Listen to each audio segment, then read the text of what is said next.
In this video section, I'm going to take a closer look at Mograph and the Cloner tool and some of the basic effectors in Cinema 4D.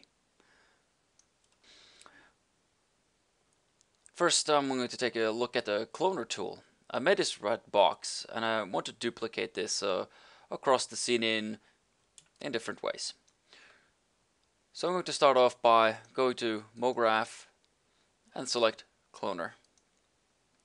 Then I'm going to take my cube and drag it into the Cloner box. As you can see, it instantly pops out 3 boxes on top of this here. So in order to change the settings here, I can go into the Cloner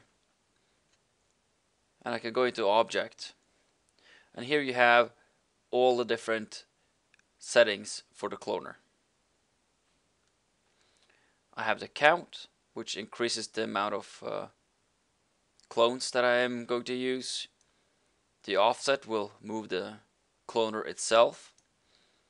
But more importantly, we have the per step here and the amount. As you can see here, on position Y, we're moving it 50 centimeters. If I increase this, you can see that between each clone there's 100 centimeters now, creating more space between them. I can do the same with X, or even scale.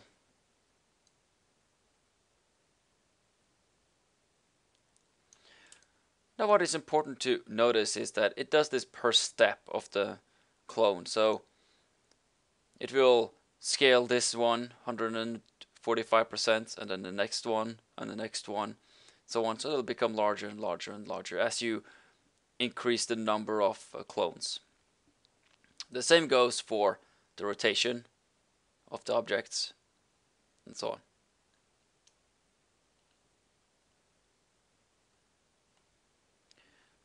But we can use this to make some stairs really quick if I wanted to. So let's just put the scale back to 100%. Again, move this a little bit more down. Can go to the cube and I can say a little wider.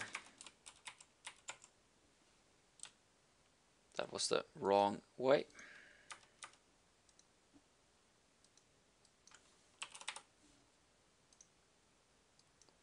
Like this. Say 30. Increase this to 50. Go back to the Cloner, adjust the positions a little bit. And now I could create a steps going up really fast.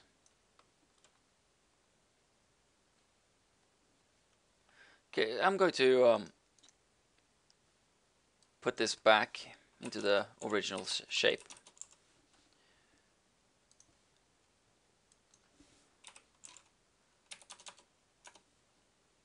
Like this. Now, a cloner can have several objects in it. So I'm going to put my sphere and my cone into the cloner too, by just dragging them into the object. When I go to the cloner here now, I can see I can increase the count a little bit. Zoom a little bit out. On the clones tab here, I have iterate, which will then take the sphere, the cube, the cone, and it will repeat.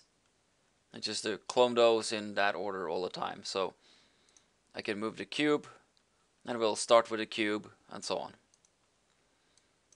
I can pick random, which means that it will take a random object and put it into the spot here. I have the seed here, so I can change the random.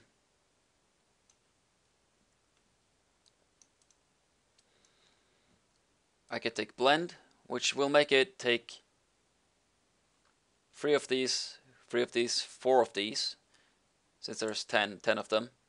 But as I increase, you can see that it tries to keep the same amount of clones across here. So if let's pick radial and let's drag the cone and the sphere out, turn them off. Radial will clone the objects in a radius. I can increase the radius size and amount of clones.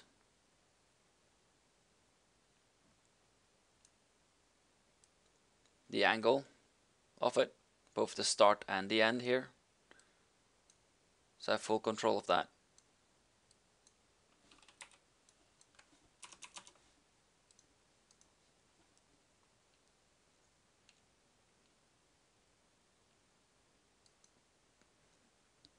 I also have the grid array, which creates a grid-like structure like this. I can increase the amount of clones by increasing the count here. The size between them is here. The last one I'm going to show is the object one. So you can see they disappear as I click it. It's because we need an object to attach them to. So I have a plane here. I'm going to activate it. I'm going to,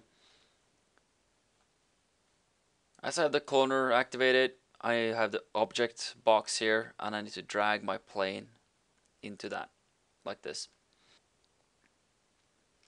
Now we can see the boxes have been cloned across the plane. But I can change the distribution of the boxes. I can change the edge. Then it will line up on the edges. The boxes will intersect with each other. But I'm going to show surface.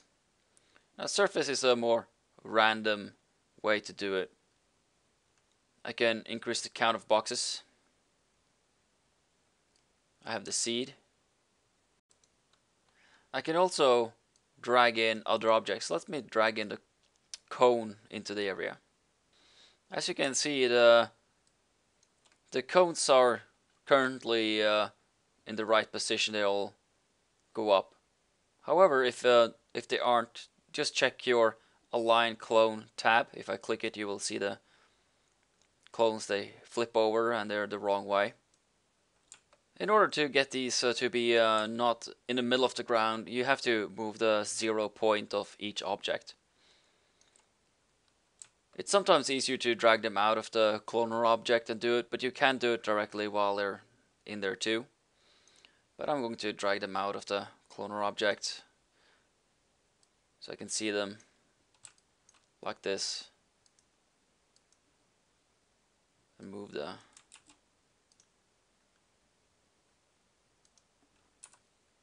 zero point to the end.